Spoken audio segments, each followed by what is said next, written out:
සද්ධර්ම සාගරය අමා සදහම් සයුරේ සිහිල්දියෙන් සුවපත් වන්නට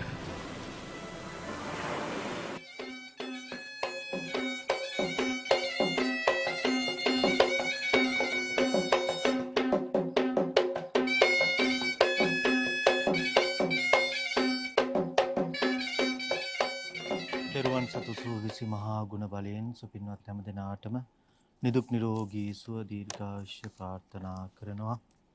ලෝතුරු සදහම් මග හෙළිපෙහෙළි කරනු ලබන සද්ධර්ම සාගර සදහම් කතිකාව සඳහායි මේ හෝරාවක කාලය පුරාවට ඒ වෙනුවෙන් මේ පින්වත් හැම දෙනාම සහ සම්බන්ධ වෙන්නේ. අද දවසේ මේ උතුම් සදහම් කතිකාව සඳහා මේ දම් සභා මණ්ඩපයට වැඩමවා වැඩ සිටින බියගම කොට්ටුන්න කල්යාණි මාවතේ ධම්මදස්සී බෞද්ධ මධ්‍යස්ථානාධීශ්වර ත්‍රිපිටකාචාර්ය සද්ධර්මාචාර්ය අවසරයි පූජනීය දොළොස්වල උදිත දීර ස්වාමින් වහන්සේ සුපින්වත් හැම දෙනා වෙනුවෙන්ම ඊටාම ගෞරවයෙන් নমස්කාර පූර්වකව පිළිගනු ලබනවා. අද දවසේ මේ උතුම් සදහම් කතිකාව සඳහා දායකත්වයේ දරනු ලබන්නේ මතුගම බාලිකා පාරේ අංක 60 නිවසේ පදිංචි ජනක මහත්මයා, කුමාර මහත්මයා, ලලිනී මහත්මිය, නලින් මහත්මයා, ඉන්දි දියණිය යන දූපුතුන් ඇතුළු පවුලේ පින්වත් හැමදෙනා විසින්මයි. ඒ පින්වත් හැමදෙනාටම නිදුක් නිරෝගී සුව දීර්ඝායුෂ ප්‍රාර්ථනා කරමින් අද දවසේ මේ සදහම් කතිකාව ආරම්භ කරන්නට අපගේ පූජනීය ස්වාමින් වහන්සේට සුපින්වත් හැමදෙනා වෙනුවෙන්ම নমස්කාර පූර්වකව ආරාධනා කොට සිටිනවා. හැමදෙනාටම තෙරුවන් සතු සූවිසි මහා ගුණ බලයෙන් නිදුක් බව, නිරෝගී බව, දීර්ඝායුෂ අභිවර්ධනය වෙත්වා කියලා පළමුවෙන්ම ආශිර්වාද ප්‍රාර්ථනා කරනවා. වැඩසටහන මෙහෙවන රූපවාහිනී ගුවන් විදුලි විචිත්‍ර ධර්ම කතික අති ගෞරවනීය දෙල්වල සරණසිරි ස්වාමීන්ද්‍රයන් වහන්සේගෙන් අවසරයි. වාසනාවන්ත කාරුණික සත්පුරුෂ පින්වත්නි, අද මේ උදාර පින්කමේ දායකත්වය දරමින් කටයුතු කරන්නේ මතුගම බාලිකා පාරේ නොම්බර 60 නිවසෙහි වාසය කරන ජනක කුමාර ලලනි නලින් ඉන්දි කියන දූ පුතුන් විසින් තමයි නැත්තම් සහෝදර සහෝදරියන් විසින් මේ උදාර පින්කමේ දායකත්වය දරමින් කටයුතු කරන ඒ ප්‍රධාන පවුලේ සත්පුරුෂයන්.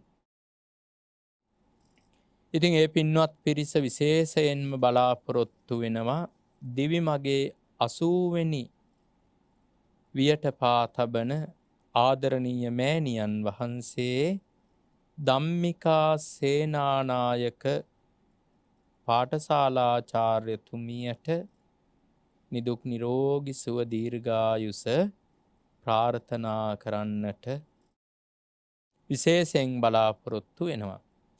වසර 23කට පෙර අභාව ප්‍රාප්ත ආදරණීය පියාණන් වහන්සේ පේමසිරි වික්‍රමාරච්චි රාලහාමිට එවත් හැඩිගල්ලේ රාලහාමිට පුණ්‍යානුමෝදනා කරන්නටත් බලාපොරොත්තු වෙනවා.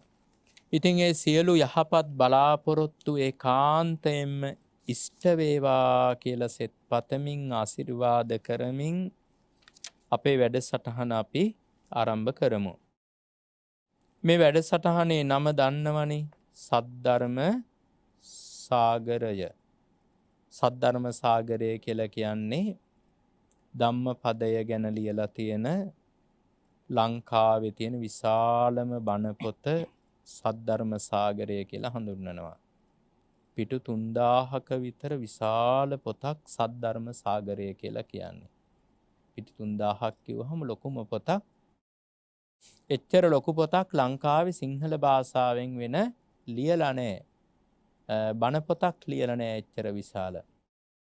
ඉතින් ඒක පොඩි කොටස් වලට මුද්‍රණය කරලා තියෙන්නේ. නැත්තම් බලන්න අමාරු නිසා මේ අපේ අතේ තියෙනෙත් ඒකෙන් එක පොඩි කොටසක්. ඉතින් ඒ කොටසේ තියෙන කතා තමයි අපි එකින් එක මේ දායක පින්වතුන්ට කියලා දෙන්නේ මේ වැඩසටහන තුලින්. ඒකේ එන කතන්දර අපි කියලා දෙනවා සද්ධර්ම සාගරය කියන වැඩසටහන තුලින්. අදට අපිට નિયમિત කතාව තමයි චිත්ත හත්ථ ස්තවීරයන්ගේ කතාව. චිත්ත හත්ථ කියලා තමයි ඒ ස්වාමින් වහන්සේ කෙනෙක්ගේ නමක්. බුදුරජාණන් වහන්සේගේ කාලේ එක්තරා මිනිසෙක් තමන්ගේ ගව ගාලෙන් පැන ගිය ගවයෙකු සොයමින් වනාන්තරයට ගියා. ගාලෙන් පැනලා ගිය හරකෙක් හොයාගෙන මහ වනාන්තරයට ගියා. එහි පෙරවරු කාලේ තැන තැන ඇවිදිමින් මේ ගවයා හෙව්වා.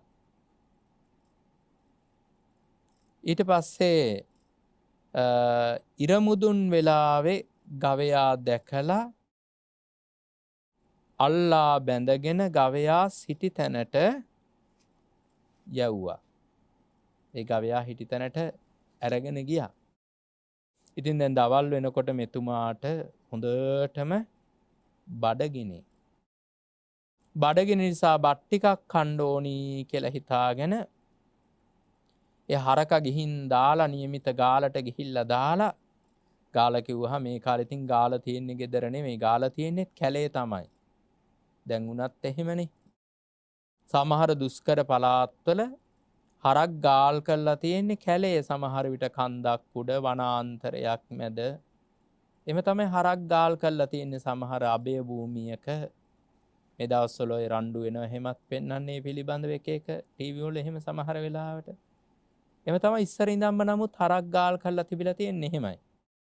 ගාලට ගිහින් දාලා දැන් හොඳටම බඩගිනි බත් ටිකක් කන්න ඕනි කියලා හිතලා ළඟ තියෙන විහාරස්ථානයකට ගියා මේ තැනැත්තා. ගිහිල්ලා ස්වාමින් වහන්සේලාට වැඳලා එකත් පසක වාඩි වුණා. ඉතින් ස්වාමින් වහන්සේලා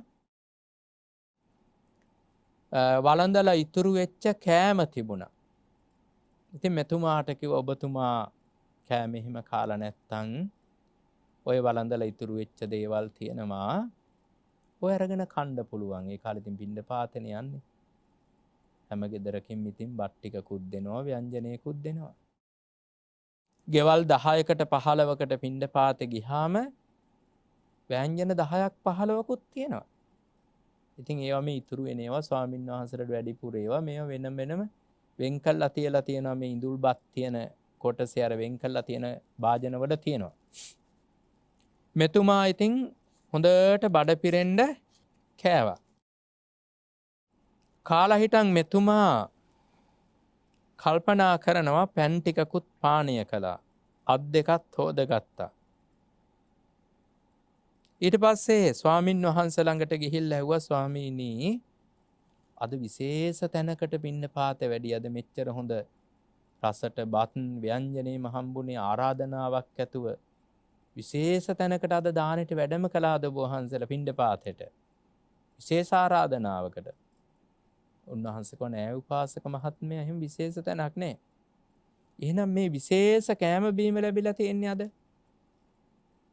අනේ නෑ මහත්මයා අපිට හැමදාම ඔය වගේ තමයි දානෙ ලැබෙන්නේ.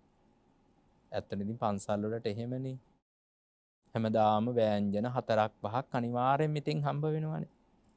ගෙවල් වල කෙනෙකුට වෑංජන 4ක් 5ක් දැක්කහම කණ්ඩ ආසයි හිතෙනවා හොඳට තියෙනවනේ කියලා. අපිට වෑංජන 4ක් 5ක් දැක්කහම කණ්ඩ එපා වෙනවා. ඇයි දැන් අවුරුදු 25ක් 30ක් විතර මේවා දැකලාම එපා වෙලා කැවිලි පළතුරු කෑම දැකලාම එපා වෙලා ගිහිල්ලා.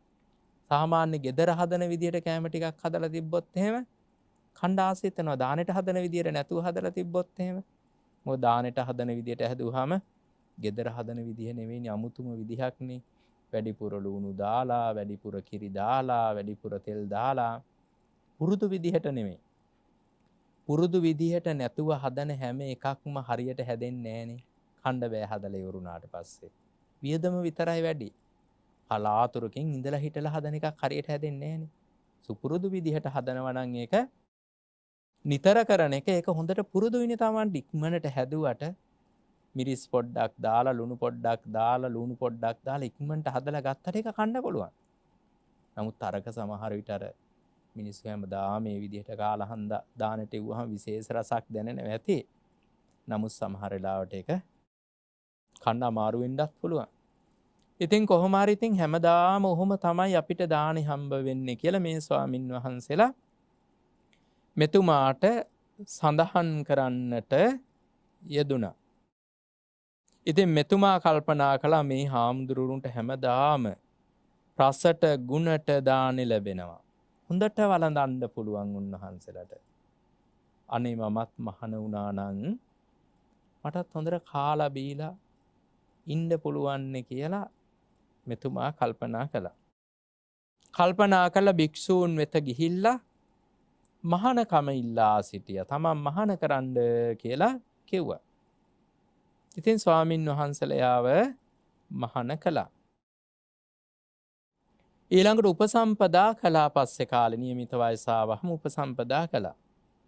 බත් පිළිවෙත් කරමින් බුදුරජුන්ට උපන් ලාභ සත්කාර වළඳමින් සංඝයාට ලැබෙන දේවල් වළඳමින් ටික දවසක් යනකොට බොහොම තරබාරු ඇඟක් තියෙන හොඳ හැඩි දැඩි ඇඟක් තියෙන කෙනෙක් බවට පත් වුණා. හැබැයි හැමදාම පිණ්ඩපාතේ වඩින්න ඕනේ. මෙයා කල්පනා කළා මේ පිණ්ඩපාතේ ඇවිදින එක හරි කරදරයිනේ. හැමදාම පයින් යන්න ඕනේ. කරත් එක යන්නෙත් නෑ. පයින් යන්න ඕනේ. අස්සෙක් පිට යන්නෙත් නෑ. මේක හරි කරදරයි. හරිම කරදරයි කියලා හිතුවා. දැන් ඉස්සෙල්ලා බලන්න හරක් බලාගත්ත කෙනෙක්. හරක් පස්සේ කොච්චර ඇවිදින්න ඕනේද? ඒක මේ මිනිස්සයාට දැන් අමතකයි. අමතක වෙලා කල්පනා කරන පිණ්ඩපාත යන එක කරදරයි කියලා. එහෙම කල්පනා කරලා යා සිවුරු හැරලා යන්නට ගියා මේකෙන් ඇති වැඩක් නෑ කියලා. ගෙදර ගිහිල්ලා ඉතින් ගෙදර ගියාට පස්සේ ඉතින් දැන් ආයි ජීවත් වෙන්න විදිහක් නෑ. ආයි හරක්ගේ වැඩ පටන් ගත්තා. හරක් බලා ගන්නවා, කිරි දොවනවා, තනකොළ කපලා ගෙනත් දානවා, වතුර ගෙනත් දානවා. වැඩ කර කර ඉන්නකොට ටික දවසක් ආයට කෝටු පෑදිලා නහර මතු වෙලා ඉලෑට පේන්න පටන් ගත්තා. අර මූණේ හකු බැහැලා ගිහිල්ලා මූණේ ඇට මතු වෙන්න පටන් ගත්තා. දැන් ආයෙත් ඇට ගොඩ වගේ වුණා මේ ශරීරේ. ඉතින් ටික දවසක් යනකොට කල්පනා කළා මහාන වුණා නම් හොඳයි. මේ ඇඟේ හැටි දැන් ඉස්සර කොච්චර හොඳට හිටියද මම? කොච්චර ලස්සනට පෙනුමට හිටියද?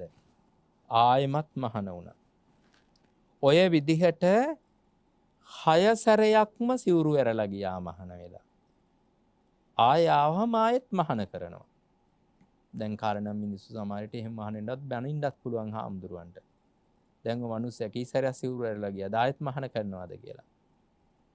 ඉතින් අතීතේ එහෙම එකක් නැහැ. බනින්නේ නැහැ එහෙම. දැන් 6 සැරයක්ම මහාන කළා, 6 සැරයක්ම සිවුර හැරලා ගියා. ඉතින් මෙයාට හිතට වසඟ වෙච්ච නිසා චිත්ත හත්ත කියලා නමක් දැම්මා. මොකද හිතට වසඟ වෙච්ච මිනිස්සයා. ඇයි හිතෙනකොට මහාන වෙනවා, හිතෙනකොට ගෙදර යනවා. චිත්ත හත්ත කියලා මේ භික්ෂුවට නමක් දැම්මා. මෙයා මහාන වෙන්න ඉස්සෙල්ලා කසාද බැඳලා හිටි කෙනෙක්. ඉතින් අර ගෙදර යනවා කියලා ඉතින් නෝනා ඉන්න ගෙදරට තමයි යන්නේ. කොහොම හරි 6 වෙනි සැරේ මහාන වෙන්න එනකොට මෙයා නිසා කොහොම හරි මේ භාර්යාවගේ කුස දරු ගැබක් පිළිසිඳ අරගෙන තිබුණා. දරුවෙක් පිළිසිඳ ගත්තා කියලා එදා දවසේම දැනගන්න බෑනේ. ඉතින් යා දන්නෙත් නෑ දරුවෙක් පිළිසිඳ ගත්තා කියලා. නැත්තම් සමහර විට ගෙදර ඉඳලා දරුවෝ ඉපදුනාට පස්සේ යා ගැන පොඩ්ඩක් බලලා නවතී සමහර වෙලාවට ඉස්සෙල්ලා දරුවෝ හිටියේ නෑනේ. මෙයා දැනගෙන හිටියේ නෑ දරුවෙක් පිළිසිඳ ගත්තා කියලා. ඒ කාලේ ඉතින් ඔය අද කාලේ වගේ දුරකථන එහෙමත් නැහනේ. හෑන්ඩ් ෆෝන් අරව මේවත් නැහැ, ලෑන්ඩ් ෆෝන් නැහැ. නෝනටත් මහන් වුණාට පස්සේ කියන්න ක්‍රමයකුත් තිබ්බේ නැහැ. අර ගිහිල්ලා මහන් වුණාට පස්සේ. නමුත් ඊළඟ සැරේත් ආයෙ ටික දවසක් ඉඳලා මාස 10කටත් අඩුවෙන් ඉඳලා වැඩි කල් යන්න ඉස්සෙල්ලා මාස 8ක් 9ක් යනකොට සිවුරු හැරලා ගියා. සිවුරු හැරලා යනකොට ආයෙමත් සිවුරු හැරලා යන විට මේ තමන් දැක්කා ගෙදර සිවුර තියන්න කාමරයට ගිහිල්ලා ඉස්සෙල්ලාම යනකොට ආයෝනුනහම් පරෝගෙන අරගෙන යන්නත් එපා පන්සල ගිහින් මහාන වෙන්නේ. එතකොට බලනකොට ගෙදර යනකොට භාර්යාව අමාරුවෙන් ඉන්නවා දරුවෙක් ලැබෙන්න මුළු බඩම ඉදිමිලා. ඉතින් පන්සලේ මහාන වෙලා ඉන්න කාලේ වරින් වර භාවනා කරලා තියෙනවා, පිළිකුල් භාවනා වඩලා තියෙනවා. නෝන අමාරුවෙන් ඉන්නකවා දැක්ක හැටි එකපාරටම හිතුනේ මොකද්ද? පිළිකුල් භාවනා ගොඩක් පුරුදු කරලා තිබෙච්ච නිසා එකපාරටම හිතට ආවා ඉදිමිලා නිල් වෙලා ගිය මලමිනියක් හිතට ආවා. ඒ මලමිනියක් වුණත් එහෙමනේ මැරිලා දවසක් දෙකක් තුනක් තුන්වෙනි දවසේ වෙනකොට දැන් එහෙම වෙන්නේ නැහැ. දැන් ඔය අර කුණු වෙන්නේ නැති වෙන්න බලන හරයක් දිගේ ඒවට අවශ්‍ය දියරයක් යවනවානේ. පෝමලින් ගහනවා කියලා කියන්නේ පෝමලින් ලීටර් 4ක් විතර ගහන දවස් 3කින් විතර වල දානවන. දවස් 6ක් විතර තියාගන්න ඕනි නම් දවස් 2ක් විතර යනකොට ආය කාමරේ වල ආය කකුලේ තැනක් කපලා හිටන් ආහාරයකට සම්බන්ධ කරලා ආය පෝමලින් ලීටරයක් විතර ගහලා දානවා. කුණු වෙන්නේ නැතුව තියාගන්නවානේ. අපි කන මාළු සමහරලාට පෝමලින් ගහලා තියාගන්නේ මලවෙනී වගේ. අපි එච්චර දන්නේ නැති උනාට සමහර තැන්වල එහෙමත් කරන අවස්ථා තියෙනවා. හැම මාළුම නෙවෙයි ෆ්‍රිජ් එකේ තියෙන හන්ද ඉතින් පෝමලින් ගහන්න ඕනේ. ඉතින් කෙසේ නමුත් ඉතින් මේ දැන් වගේ නෙමෙයි ඉස්සර දවස් 3ක් යනකොට හුලම් පෙරෙව්වා වගේ බඩ ඉදිමෙනවා. අත් ඉදිමෙනවා, පාද ඉදිමෙනවා. මූණ ඉදිමෙනවා, නලල ඉදිමෙනවා. මෙයාට මතක් වුණේ අර පිළිකුල් භාවනාව දීර්ඝ කාලයක් පුරුදු කළ මලමිනියක් වගේ. එදානම් ජීවිතයේ තියෙන අනිත්‍යතාවය හොඳටම තේරුම් අරගෙන කල්පනා කරන්නට යෙදුනා. මේ පිළිබඳව ඒ භාර්යාව දැකලා කලකිරිලා ඒක ඔස්සේ දැනගෙන හොඳට තේරුම් ගත්ත මේ යථාර්ථය පිළිබඳව. ඊට පස්සේ අම්මා කිව්වා ගෙට ඇතුල් වෙනකොටම කාලකන්නියෝ ඔන්න බලපන් ඔබේ භාර්යාව විඳින දුක කියලා. අම්මත් බැන්න මෙයාට. ඉතින් මෙයා නෝනත් කිව්වා ඔයා මා හැර යන්න එපා, මා තහරින්න එපා කියලා නෝනත් කතා කළා. නමුත් එයා ජීවිතය ගැන තේරුම් අරගෙන ජීවිතය අනිත්‍යයි, දුකයි, අනාත්මයි කියමින් නුවණින් විමසමින් විහාරස්ථානයට ගියා. හැබැයි ඉතින් අද කාලේ වගේ නෙමෙයි. දැන් කෙනෙකුට හිතෙන්න පුළුවන් ඉතින් කසාද බැඳලා මේම නෝනව බවෙක් හම්බ වෙන්න ඉද්දිත් තනි කරලා ආයි විහාරස්ථානයට යන එක කොයිතරම් අසාධාරණද? සිද්ධාර්ථ කුමාරයා මහාන වෙන්න ගිය එකත් අසාධාරණයි කියලා හිතන්නේ රාහුල කුමාරයා ඉපදිච්ච දවසේ. අද කාරණා ලොකු අසාධාරණකමක් තමයි. ඒ කාලේ එහෙම ප්‍රශ්නයක් නෙවෙයි ඒක. සිද්ධාර්ථ කුමාරයා ගියම තව කී දෙනෙක් ඉන්නවද කුමාරයා බලාගන්න? කිරිමව්වරුම ගොඩක් ඉන්නවනේ රජගෙදර. භාර්යාව දහසක් හිටියනේ සිදුහත් කුමාරයාට. අග්‍රමහේසිකාව විතරයි මහාමායා මේ යසෝදරා දේවිය. තව දහසක් භාර්යාවෝ හිටිය රාජකීය භාර්යාවෝ හිටියනේ. රජ කෙනෙකුට එක්කෙනෙක් නෙමෙයිනේ. ගොඩක් භාර්යාවෝ ඉන්නවා. ප්‍රසිද්ධ නමක් තියෙන්නේ යසෝදරා විතර අග්‍රමහේසිකාව. නමුත් දහසක් ස්ත්‍රීන්ට ප්‍රධාන වූ කෙනා යසෝදරාව. අර යසෝදරාව ගැන ත්‍රිපිටකයේ තියෙන තේරි අපදානේ සඳහන් වෙලා තියෙනවා මම දහසක් භාර්යාවන්ට ප්‍රධාන භාර්යාව වී සිටියෙමි කියලා ඉතින් ඒක නිසා සිදුහත් කුමාරයාට භාර්යාව ගොඩක් ඉඳලා තියෙනවා. බුදු දහමෙනුත් ගොඩක් භාර්යාව එක්ක විවාහ වෙන්න තහනම් එහෙම නෑ. ඔය දැනට අපි එක්කෙනෙක් එක්ක විවාහ වෙන්නේ බුදු දහම නීතියකට අනුව නෙමෙයි, බෞද්ධ නීතියකට අනුව නෙමෙයි. ඒක රාජ්‍ය නීතියකට අනුව. අපේ රටේ එහෙම නීතියක් හදලා තියෙනවානේ. සමහර අයට 3 දෙනෙක් කසාද බඳින්න පුළුවන්. අපිට එක්කෙනෙක් කසාද බඳින්න පුළුවන්. ඊට වැඩිය බැන්දොත් නීති විරෝධී. ඒ අපේ රටේ නීතියක් මිස ඒක රාජ්‍ය නීතියක් නෙමෙයි. ඒ වගේ රටේ නීතිත් ගෙනහැල්ලා තියෙන හිමින්සරේ අපි දන්නේ නැති වුණාට අපේ මේ දරු මුණුබුරන් ප්‍රමාණය අඩු කරලා දාලා මේ සිංහල කියන ශ්‍රේෂ්ඨ ජාතිය වඳ කරලා දාන අදහසින් තමයි ඔය වගේ නීති පවා සමහර විට ගෙනහැල්ලා තියෙන්නේ අතීතේ බොහොම සැලසුම් සහගතව. ඉතින් කොහොම හරි ඒ කාලේ මේම ගියා කියලා එහෙම ප්‍රශ්නයක් වෙන්නේ තව ගෙදර අය ඉන්නවා. අම්මලා තාත්තලා ඉන්නවා ළමයා බලාගන්න. අද වගේ මහා ලොකු ප්‍රශ්න නැහැ. අද වගේ ඉස්කෝලේ යවන්න, පන්ති යවන්න නැහැ. ඉගෙන ගන්න ඕන නම් ගුරු ගෙදරට බාර දුන්නාම ගුරු ගෙදර වත් පිළිවෙත් වැඩ කටයුතු ටික කරගෙන ඉගෙනගෙන ඉවර වෙලා තමයි ආපහු ගෙදරට එන්නේ. එහෙම ප්‍රශ්නයක් නැහැ අද වගේ. එහෙම අසාධාරණයක් නැහැ. මෙයා ඉතින් ජීවිතයේ යථාර්ථය, ජීවිතය අනිත්‍යයි, ජීවිතය දුකයි, ජීවිතය අනාත්මයි. මේ අනිත්‍ය දුක් අනාත්ම මෙනෙහි කරමින් විහාරස්ථානයට ගියා.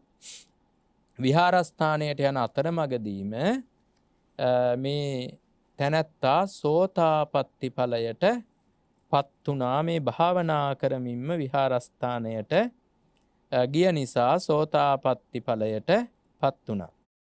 ස්වාමින් වහන්සේලාට බැඳලා කිව්වා ස්වාමීනි මම ආයෙත් මහාන වෙන්න කැමතියි, මට මහානකම දෙන්න. ස්වාමින් වහන්සේලා කිව්වා ඔබ මහාන කරන්න අපිට පුළුවන් කමක් නැහැ. ඔබට මහානකමෙන් ඇති වැඩක් නැහැ. ඔබේ හිසත් දැන් කරගලක් වැනිය කියලා කිව්වා. කරගලක් වැනිය කියලා කියන්නේ මේ දැලිපිහි මදින ගලක් වගේ කියලා. ඒ හැම වෙලේම දැලිපිහි අතුල්ලන්න ඕනේ මෙයාගේ ඔළුවේ. ඒ මහාන කරන්න කෙස් බාණ්ඩ වෙනෝනේ වරින් වර. දැලිපිහි මදින ගානට මෙයාව මහාන කරන්න කෙස් බාණ්ඩ වෙනවා කියලා උන්වහන්සේලා මේ නිකන් ඔයාට අපහාසයට වගේ ලැජ්ජා වෙන්න වගේ කියන්නේ. මේ දැලිපිහි මදින ගලක් වගේ වෙලානේ දැන්. කොච්චරනම් දැන් ඔය කෙස් බාලා තියනවද මහාන කරන්න කියලා. ඒකන්ද ඔබට ඇති වැඩක් නෑ මහාන වෙලා කියලා කිව්වා. ඊට පස්සේ කියා සිටි අනේ ස්වාමීනි මම තව එකවරක් මහාන කරන්න. එක සැරයක්. ආයෙ මහාන කරන්න එපා කවදාවත්. ඊට පස්සේ තදින්ම ඉල්ලා සිටි නිසා මහාන කළා එක්වරක්. භාවනා කළ දැන් සෝතාපට්ටි ඵලයටපත් වෙලා හිටියේ. තව ටිකක් දුරට හොඳට භාවනා කළ සිව්පිලිසිඹියා ඥාන සහිතව රහතන් වහන්සේ කෙනෙක් වුණා. අර අර්ථ ධර්ම නිරුත්ති පටිභාන කියලා ඥාන 4ක් තියෙනවනේ සිව්පිලිසිඹියා කියලා. ඒ ඥාන ඇතුව රහත් වුණා. ඉතින් එහෙම රහත් වෙලා හිටන් භික්ෂූන් වහන්සේලා ඇහුවා චිත්තහත්ත දැන් පැනලා යන කාලේ හරි නේද? එවෙන්ද ගෙදර යනවනේ. ඉතින් රහත් වුණා කියලා ඉතින් ඇඟින් වෙනසක් පේන්නේ නැහනේ. අනිත් ස්වාමීන් වහන්සේලා ඔය චිත්තහත්ත දැන් පැනලා යන කාලේ හරි නේද? දැන් ගෙදර යන කාලේ. හොරෙන් ගෙදර යන කාලේ දැන් හරි නේද? සිවුරු හැරලා යන්නේ නැද්ද මේ සැරේ? යන්නේ නැති පාටක් වගේ පේන්න තියෙන්නේ. එහෙම කියලා ස්වාමීන් වහන්සේලා කිව්වා. ඉතින් මේ ස්වාමීන් වහන්සේ කියනවා ස්වාමීනි එදා සසර බැඳීම් තිබ්බ මට. ඒ කියන්නේ සංසාරෙට මං ගොඩක් ආස කළා. මගේ ඇඟ ලස්සනට හැදෙනකොට ශක්තිය එනකොට මට මතක් වුණා මගේ ගෙදර. මට මතක් වුණා මගේ භාර්යාව. මට මතක් වුණා ගිහි සැප. මං ඒව විඳින්න ඕනි කියලායි සිවුරු හැරලා ගියේ. නමුත් දැන් සසර බැඳීම් නැති කළා තියෙන්නේ. ඒක හන්ද මම දැන් ආයි ගිහි ගෙට යන්නේ නැත කියලා ප්‍රකාශ කළා. ඉතින් ඒ භික්ෂූන් වහන්සේලා බුදුරජාණන් වහන්සේ හමු වෙන්න ගියා. ගිහිල්ලා කිව්වා ස්වාමීනි චිත්තහත්ත තෙරුන් වහන්සේ නොකිය තමන් රහතන් වහන්සේ කෙනෙක් විදිහට වගේ තේරෙන්න හැඟෙන විදිහට එක එක ප්‍රකාශ කරනවා. ඉස්සර සංසාරේ බැඳීම් තිබුණලු. ඒක නිසාලු සිවුරු ඇරලා ගියේ. දැන් සසර බැඳීම් නැහැලු. ඒකන්ද දැන් ගෙදර මතක් වෙන්නේ නැති හන්ද සිවුරු ඇරලා යන්නේ නැහැලු. එයා බොරුවට නිකන් රහතන් වහන්සේ කෙනෙක් වගේ රඟපානවා භාග්‍යවතුන් වහන්සේ. තමන් රහත් කියලා කියා ගන්න වගේ හදනවා. බුදුරජාන් වහන්සේ ප්‍රකාශ කළා රහත් වගේ නෙමෙයි ඇත්තටම රහතන් වහන්සේ කෙනෙක් දැන්. ඒ බොරුවක් නෙමෙයි ප්‍රකාශ කළා තියෙන්නේ කියලා උන්වහන්සේ වර්ණනා කරමින් වටිනා කියන ධර්ම දේශනාවක් කළා. ඒ ධර්ම දේශනාව තමයි ගාථා දෙකක් දේශනා කළා. මෙහෙම අනවට්ටිත චිත්තස්ස සද්ධම්මං අවිජානතෝ පරිප්ලව පසාදස්ස පඤ්ඤාන පරිපූරති. ඔන්න පළවෙනි ගාථාව. අනවට්ඨිත චිත්තස්ස සද්ධම්මං අවිජානතෝ පරිප්ලව පසාදස්ස පඤ්ඤාන පරිපූරති කියන පළවෙනි ගාථාව දේශනා කළා. ඒක තේරුම තමයි අනවට්ඨිත චිත්තස්ස කියන්නේ නොපිහිටි සිත් ඇති. තවත් විදිහකින් කිව්වොත් චපල සිත් ඇති කියන එකයි. නොපිහිටි සිත් ඇති, චපල සිත් ඇති. තවත් විදිහකින් කිව්වොත් ඒක තේරෙන්නේ නැත්නම් අපි දැකලා තියෙනවා අස්වැයා. ඉතින් යම් කිසි කෙනෙක් අස්වැයාගේ පිට උඩ කොමඩු ගෙඩියක් තියෙනවා. කොමඩු ගෙඩිය කවුරුත් දැකලා තියෙනවනේ. අස්වැයාගේ පිට උඩ කොමඩු ගෙඩියක් තියෙනවා. අස්වැයාගේ පිට උඩ කොමඩු ගෙඩියක් තිබ්බට ඕක ස්ථීරව පිහිටලා තියෙනවද? නෑ. වැටෙනවා එක විදිහකට තියෙන්නේ අස්වැයා. මොකද එක විදිහකට ගල් පර්වතයක් වගේ ඉන්න කෙනෙක් නෙවෙයිනේ. එහෙට මෙහෙට හෙල්ලෙනවා, පැද්දෙනවා, දුවනවා, පනිනවා. ඉතින් කොමඩු ගෙඩිය එක විදිහට තියෙන්නේ. අපේ හිතත් අනවට්ඨිත චිත්තස්ස කියන්නේ එක නොපිහිටි සිත් ඇති. අපේ හිත ගොඩාක් වෙලාවට ඒ වගේ අස්වැයාගේ පිට තියපු කොමුඩු ගෙඩියක් වගේ එක අරමුණක එක දෙයක එක විදිහට හිත තියාගෙන ඉන්න අමාරුයි. දැන් බලන්න අපි කොච්චර සද්ධාවෙන් ගෞරවයෙන්ද බණ අහන්න ආවේ කියලා. නමුත් මේක තුලම හිත තියාගෙන ඉන්නත් අපිට අමාරුයිනේ. මේ බණ අහන අතරතුර වුණත් අපේ හිත එක එක අරමුණු වලට ගමන් කරනවද නැද්ද කියලා අලුතෙන් ආයේ කෙනෙක් අහන්න ඕනේ නැනේ. තමන්ම දන්නවනේ. මේ අස්සෙත් අපිට කීයක් දේවල් මතක් වුණාද කියලා ධර්ම දේශනාවට අමතරව. අන්න ඒක තමයි අනවට්ඨිත චිත්තස්ස. හිත එක තැනක එක අරමුණක තියාගෙන ඉඳීම අමාරු ගතියක් හිතේ තියෙනවා. ඒ හිතේ හැටි. ඒක හිතේ ස්වභාවය. ඊළඟට දේශනා කරන මේකේ සද්ධම්මං අවිජානතෝ. ඉතින් අන්න ඒ වගේ චපල සිතක් තියෙන අර අස්සයාගේ පිටේ තිබුව කොමඩු ගෙඩියක් වගේ තව උපමාවක් දක්වලා තියෙනවා. දහයියා ගොඩක හිටවපු කණුවක් වගේ. දහයියා ගොඩක කණුවක් හිටවුවහමත් ඒක හෙල්ලෙනවනේ එහෙට මෙහෙට හයි වෙන්නේ නැහැනේ දහයියා ගොඩේ හිටවපු කණුව. ඊළඟට කෙස් නැති හිසක තියෙන කොළොම් මලක් වගේ. කෙස් නැති හිසක කොළොම් මලක් තිබුවාම ඒකත් විකට තියන්නේ වැටෙන්න පුළුවන්. කිසි තැනක ස්ථීරව නොපිහිටි හිත ඉතින් එහෙම ස්ථීර හිතක් නැති කෙනා කාලෙකදී බුද්ධ ශ්‍රාවකයෙක් වෙනවා. මහාන වෙනවා කාලෙකදී. කාලෙකදී සිවුරු ඇරලා යනවා. කාලෙකදී කසාද බඳිනවා. තව කාලෙකදී ඩිවෝස් වෙනවා. තව කාලෙකදී ආයෙ බඳිනවා. ඉතින් මෙන්න මේ වගේ ස්ථීර පැවැත්මක් නැහැ. ඒක අනවට්ඨිත චිත්තස්ස කියලා කියන්නේ. සද්ධම්මං අවිජානතෝ. ඊළඟට කියන සද්ධම්මං අවිජානතෝ කියන්නේ ඒ චපල හිත ඇති සද්ධර්මය දන්නේ නැති කෙනෙක් ඉන්නවා. මෙතෙන්දී සද්ධර්මය කියලා කිව්වේ බෝධිපාක්ෂික ධර්ම ටික. බෝධිපාක්ෂික ධර්ම 37ක් තියෙනවා. එකක් ගාන විස්තර කරන්නේ නැහැ. නමින් විතරක් ඔබට මතක් කරනවා. බෝධිපාක්ෂික ධර්ම 37 දන්නව ඇතිනේ. සතර සතිපට්ඨාන සතිපට්ඨානය 4යි. පංච ඉන්ද්‍රිය සද්ධා වීර්ය සති සමාධි ප්‍රඥා කියලා ඉන්ද්‍රිය 5ක් තියෙනවානේ. පංච බල සද්ධා බල සද්ධා වීර්ය සති සමාධි ප්‍රඥා. ඒත් ඒ පහමයි. බල කියන නමින් එන සද්ධා බලය, වීර්ය බලය, සති බලය, සමාධි බලය, ප්‍රඥා බලය. පංච ඉන්ද්‍රිය පංච බල. ඊළඟට සතර ඉරිදිපාද කියන්න බැරි වුණානේ. සතර සතිපට්ඨානය ළඟට එන්නේ සතර ඉරිදිපාද. ඡන්ද චිත්ත විරිය විමර්ශා කියන ඉරිදිපාද 4. ඊට පස්සේ පංච ඉන්ද්‍රිය පංච බල. ඊට පස්සේ තියෙන සප්ත බොජ්ජංග. සප්ත බොජ්ජංග කියන්නේ මොකක්ද කියලා දන්නවනේ. සති ධම්මවිචය විරිය පීති පස්සද්දේ සමාධි උපේක්ඛා. ඊට පස්සේ ආර්ය අෂ්ටාංගික මාර්ගය. සම්මා දිට්ඨි සම්මා සංකප්ප සම්මා වාචා සම්මා කම්මන්ත සම්මා ජීව සම්මා වායාම සම්මා සති සම්මා සමාධි. මේ බෝධිපාක්ෂික ධර්ම 37. මේ 37ට තමයි කියන්නේ සද්ධම්මං කියලා, සද්ධර්මය කියලා හඳුන්වනවා. ඉතින් අර චපල සිතක් ඇති සද්ධර්මය නොදන්නා වූ තැනැත්තෙක් ඉන්නවා. සද්ධර්මය නොදන්නා වූ තැනැත්තෙක් කියලා කියන්නේ බෝධිපාක්ෂික ධර්ම දන්නේ නැති කෙනෙක්.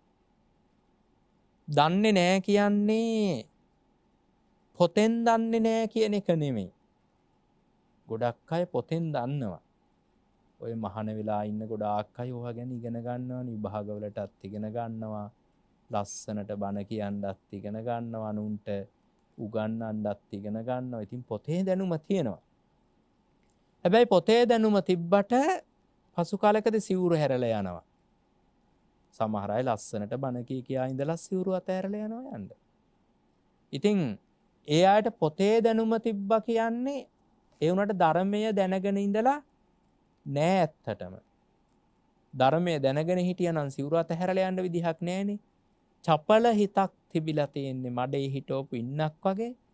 එහෙට මෙහෙට වැනෙන හිතක්. අර මහානකමේ ඉන්නකොට ලස්සනට කෙස් බාලා හිටියට, ලස්සනට සිවුරු පොරවලා හිටියට, බිම බලාගෙන ගියාට, ලස්සනට කතා කළාට, සාන්ත විදිහට ඇවිද්දට බලනකොට හිත තිබිලා තියෙන්නේ මහානකම තුලම නෙමෙයි. මහානකම තුල සද්ධර්මයේ තුල හිත තිබ්බනම් ගෙදර යන්න විදිහක් නැහැනේ. එහෙනම් ගෙදර යන්න ක්‍රමයක් නැහැනේ. අන්න ඒක නිසා සද්ධම්මං අවිජානතෝ, සද්ධර්මයේ දන්නේ නැති චපල හිතක් තියෙන කෙනෙක් ඉන්නවා. පරිප්ලව පසාදස්ස, පරිප්ලව පසාදස්ස කියන්නේ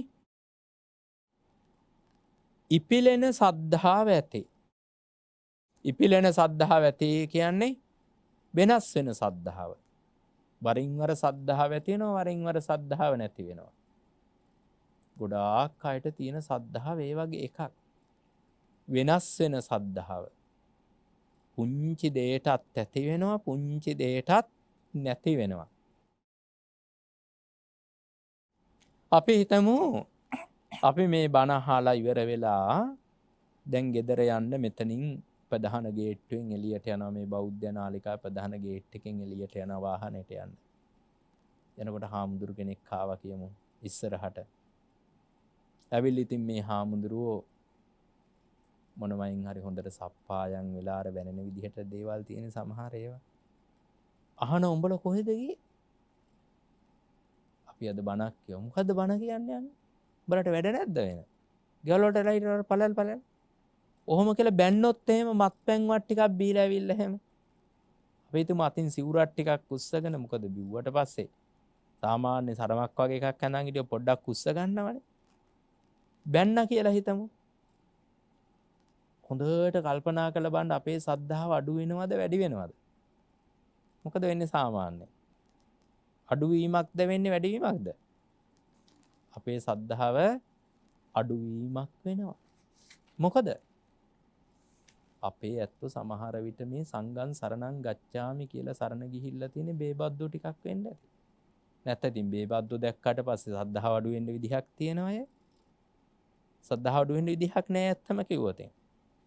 තමන්ට හිතෙන්න ඕනි ආර්ය සංඝ රත්නයනේ මං සරණ ගිහිල්ලා තියෙන්නේ. ඒ ආර්ය සංඝ රත්නේ මේ වගේ බේබද්දෝ නෑනේ. මුන් ශාසනයට අයිති නෑ කියලා හිතා ගන්න ඕනේ.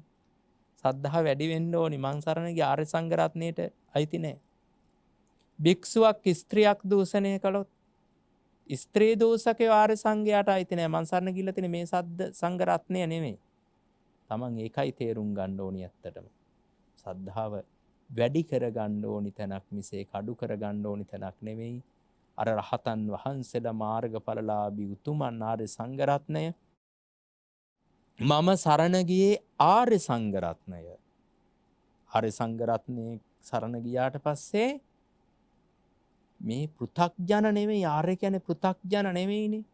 පෘථග්ජන සංඝයා වැරදි කරන්න පුළුවන්. මොකද පෘථග්ජනයා කියන්නේ කෙලෙස් ලෝකයක්නේ. දැන් අපි පෘථග්ජනනේ. ඔබත් පෘථග්ජනනේ. ඔබ දන්නවනේ ඔබේ හිත තුළ කොච්චර කෙලෙස් තියෙනවද කියලා. හිත පාලනය කරගන්න බැරුව අම්මට බනින අවස්ථා තියෙනවා. තාත්තට බනින අවස්ථා තියෙනවා. ගහන අවස්ථා තියෙනවා. තරහ ගන්න අවස්ථා. සුදුසු නැති දේවල් කෙරෙහි ආසා හිතන අවස්ථා. සුදුසු නැති අය කෙරෙහි ආසා හිතන අවස්ථා.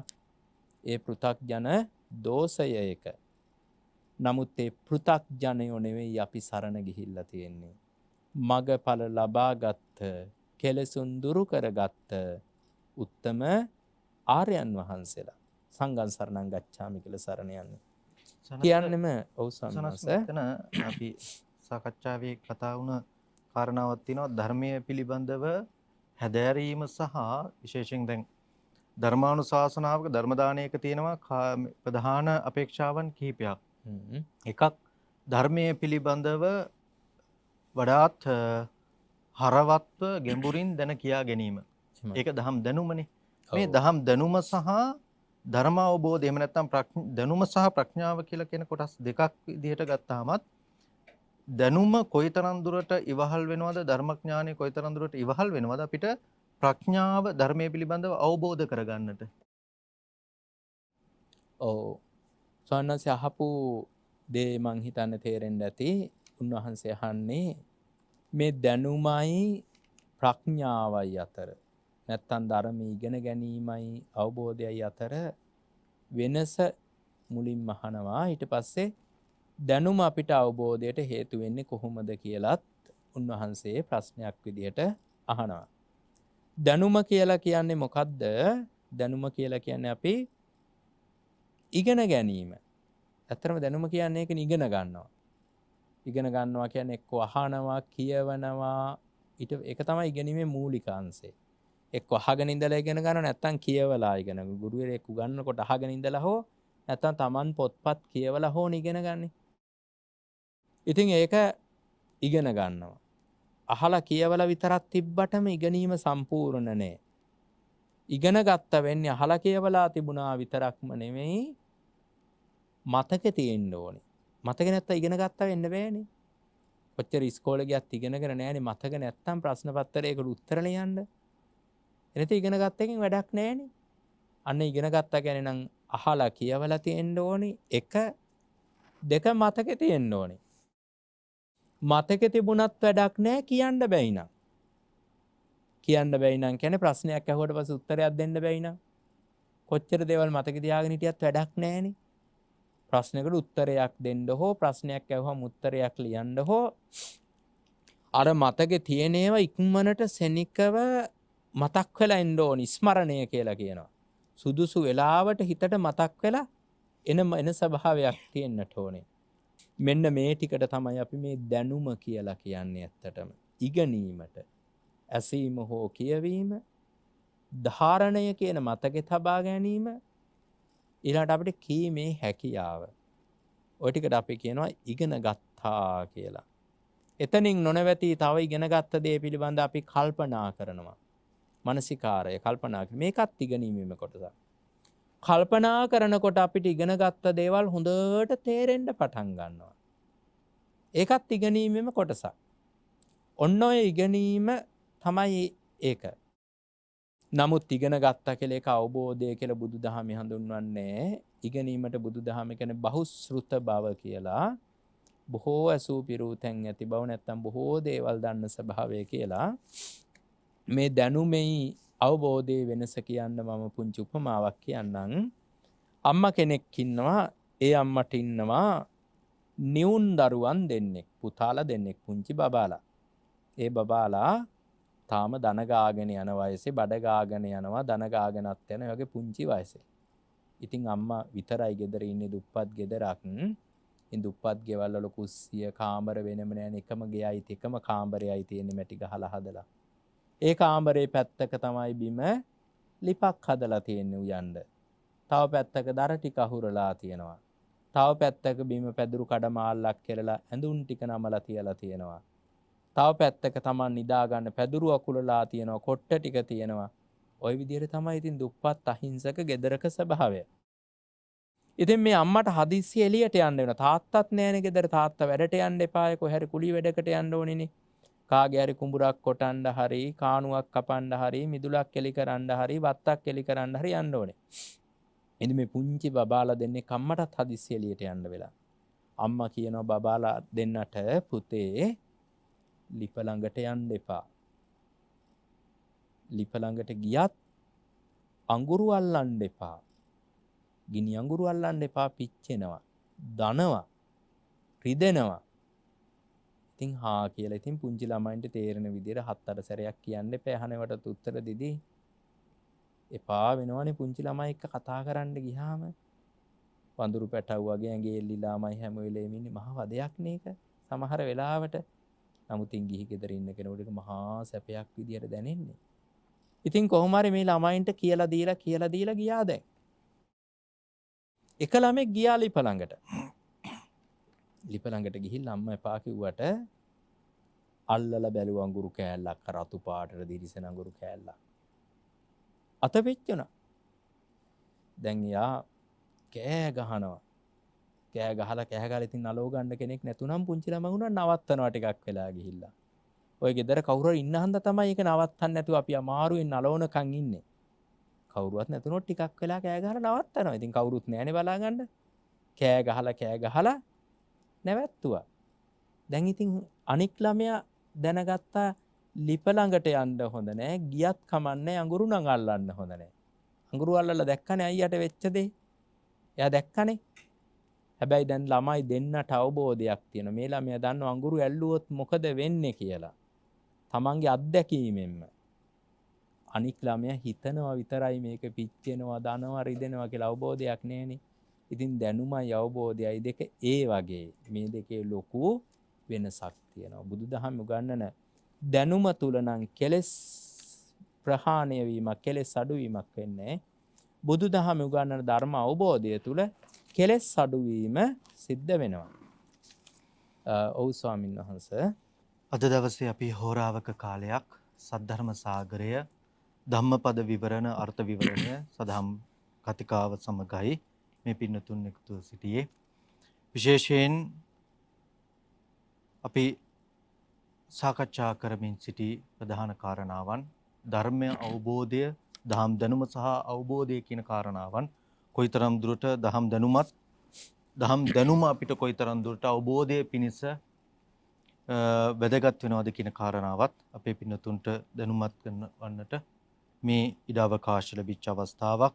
මේ උතුම් ධර්ම දානමේ පින්කම අද දවසේ මේ උතුම් සදහම් කතිකාවත උදෙසා කතිකාවත උදෙසා අපට අනුශාසනා කරන්නට, ධර්ම කාරණාවන් පැහැදිලි කරලා දෙන්නට වැඩමවා වදාළේ බියගම කොට්ටුන්න කල්යාණි මාවතේ ධම්මදස්සී බෞද්ධ මධ්‍යස්ථානාධීශ්වර ත්‍රිපිටකාචාර්ය සද්ධර්මාචාර්ය අවසරයි පූජනීය දොළොස්වල උදිත දීර ස්වාමීන් වහන්සේ මේ උතුම් ධර්ම අවබෝධය අත්කර දෙන්නට, දහම් දැනුම අත්කර දෙන්නට මේ සදහම් මණ්ඩපයට වැඩමවා වදාලා අප විසින් සිදු කරගත්ත මේ මහෝත්තම ධර්ම දානමය කුසලයට උන්වහන්සේටත් අපි අනුමෝදන් කරමු. ශාසනික කාර්යයන් සිදු කරගෙන යන්නට අවැසි කායික මානසික ශක්තිය, ධෛර්යය, නිදුක නිරෝගී භාවය වඩා වර්ධනය වේවා. නිදුක් නිරෝගී චිරදී ජීවනයේ වඩා වර්ධනය වේවා කියන ප්‍රාර්ථනාවත් ඇතිව ඒ වගේම අද දවසේ මේ උතුම් සදහම් කතිකාවත උදෙසා දායකත්වයේ දරනු ලබන්නේ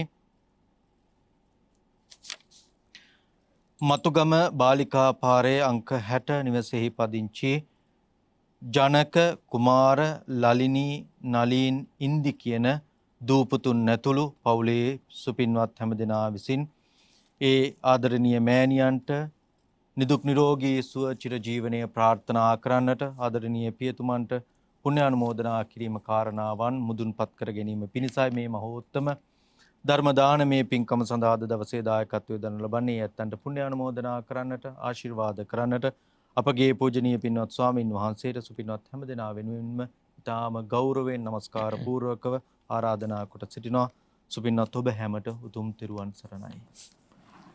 අද ඊටාම සද්ධාවෙන් මේ පින්කමේ දායකත්වය මතුගම බාලිකා පාර නොම්බර 60 ලිපිනයෙහි ජනක කුමාර ලලනී නලීන් ඉන්දි කියන දූපුතුන් ඇතුළු පවුලේ සත්පුරුෂයන් මෙහි දායකත්වයේ දරමින් මහා පුණ්‍ය ධර්මයන් රැස් කරගත්තා.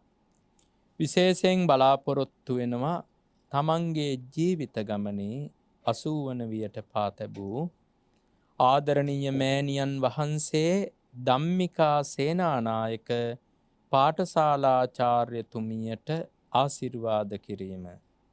පින්වන්ත මව්තුමිය මේ පින් බලෙන් තෙරුවන් ගුණ බලයෙන් නිදුක් වේවා, නිරෝගී වේවා, සුවපත් වේවා, සත වර්ෂයක් දීර්ඝායුෂ ලබත්වා කියලා අපි ආශිර්වාද කරනවා.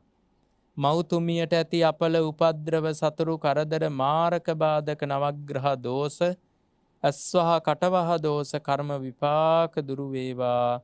තව තව බුද්ධ වන්දනා කරගනිමින් සෙත් පිරිස් සජ්ජායනා කරමින් බණ අසමින් පුළුවන් විදිහට ගුණපිළිවෙත් පුරමින් නිවන් මඟ ගමන් කරන්නටම ශක්තිය ධෛර්ය වීර්ය අධිෂ්ඨානය සැලසේවා කියලා අපි සෙත් පතනවා. මව්තුමියගේ මුළු සසර ගමනම සුවපත් වේවා කියලා සෙත් පතනවා. ඉක්මන් ජීවිතයක ලෝකෝත්තර නිවන අවබෝධ කරගන්නත් මේ පින පාරමිතාවක්ම වේවා කියලා මව්තුමියට ආශිර්වාද කරනවා.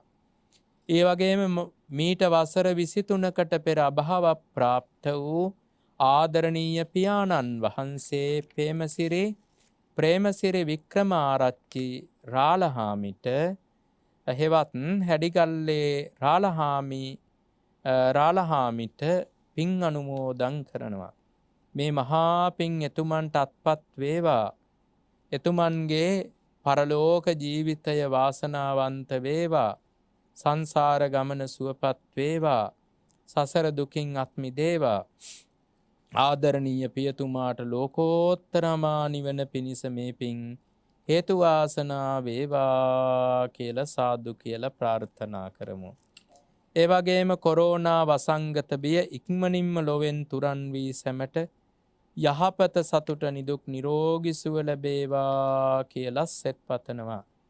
අවසාන වශයෙන් හැම දිනාම මේ පින් බලෙන් තෙරුවන් ගුණ බලයෙන් නිදුක් වෙත්වා, නිරෝගී වෙත්වා, සුවපත් වෙත්වා, දීර්ඝායුෂ ලබත්වා. ආයුෂයෙන්, ශරීර වර්ණයෙන්, නිරෝගී සැපයෙන්, කායික බලයෙන්, ප්‍රඥාවෙන් වැඩෙත්වා.